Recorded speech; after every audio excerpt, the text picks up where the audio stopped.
welcome to my channel Homeopathy for Everyone. I'm your host Mahmood और आप देख रहे हैं आज की एक नई एपिसोड जिसमें हम बात करेंगे ऑस्टियोपोरोसिस के बारे में। ऑस्टियोपोरोसिस हड्डियों की एक ऐसी बीमारी है जिसमें हड्डियों से कैल्शियम निकल जाने की वजह से हड्डियां कमजोर और नाजुक हो जाती हैं और जरा सी चोट से और या दबाव से टूट जाती हैं। कैल्शियम हमारी हड्डियों का एक बुनियादी और अहम जुज है। ये हमारी हड्डियों को मजबूत बनाता है और इसकी कमी से हड्डियां कमजोर हो जाती हैं। वैसे तो उम्र के साथ साथ हड्डियां कमजोर हो ही जाती हैं, मगर ऑस्टियोपोरोसिस में ये अमल छोटी उम्र में ही खतरनाक हद तक बढ़ जाता है। अमूमन ये अमल यानी ऑस्टियोपोरोसिस आहिस्ता आहिस्ता और गैर महसूस तौर पर बढ़ता है।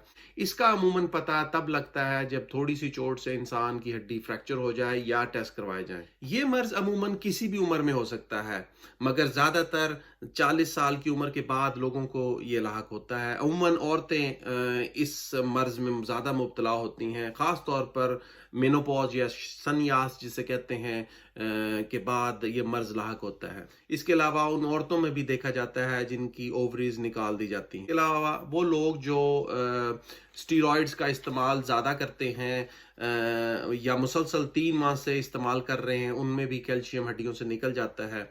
हार्वर्ड मेडिकल स्कूल की एक तहकीक के मुताबिक मोटापा भी हड्डियों की कमज़ोरी का बायस बनता है।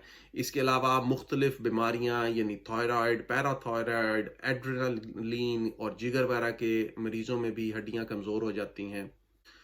फिर वो लोग जो वर्जिश वगैरह कम करते हैं उन लोगों में भी क्योंकि हरकत की कमी होती है और वो भी इस बीमारी का शिकार हो जाते हैं। इसके अलावा वो लोग जिनको आंतों की मुख्तलिफ क्रॉनिक बीमारियां हैं, उनको भी कैल्शियम जज़ब ना होने की वजह से उनकी जिस्म से कैल्शियम की मिकदार निकलने लगती है, जिसकी वजह से हड्डियां कमज़ोर हो जाती हैं। इसके अलावा सिगरेट पीने वाले लोग या शराब नोशी के आदी लोगों को भी यह मर्ज लाहक हो जाता है। अब बात कर लेते हैं इसकी मैनेजमेंट के बारे में। हमारे जिस्म को रोजाना तकरीबन 1000 से 1500 मिलीग्राम कैल्शियम की जरूरत होती है, मगर एक वक्त में हमारा जिस्म तकरीबन 500 मिलीग्राम से ज्यादा जज़ब नहीं कर सकता। इसलिए जरूरी है कि कैल्शियम से भरपूर ग़िज़ा दिन के मुख्तलिफ हिस्सों में खाएं ताकि वो हजम हो सकें।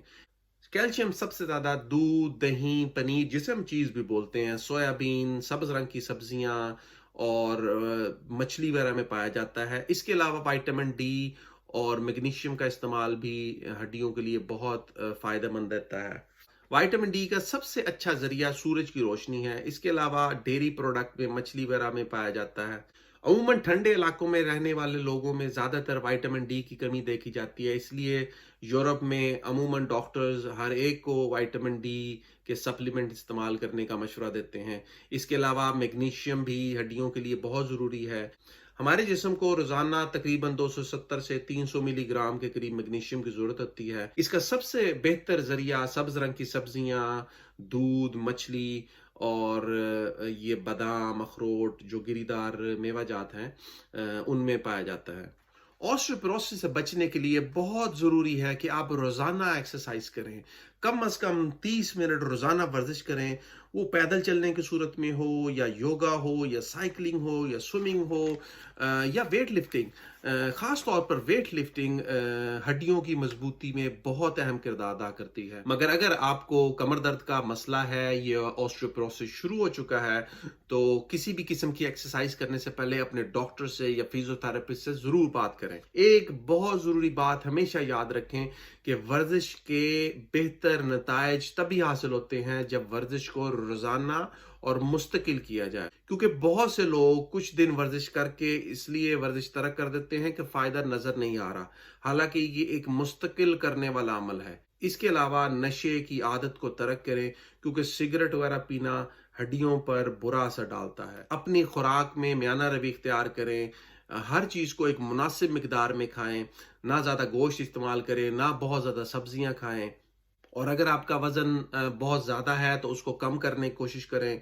अगर आपको ऑस्टियोपोरोसिस हो चुका है तो बहुत एहतियात करें और किसी भी काम करने में अगर जिस्म पर ज़्यादा वज़न आए या चोट लगने का ख़तरा हो तो उसको ना करें। इसके अलावा अपने डॉक्टर से ज़रूर मशवरा करें ताकि वो इस कंडीशन को मज़ीद बढ़ने से रोक सके।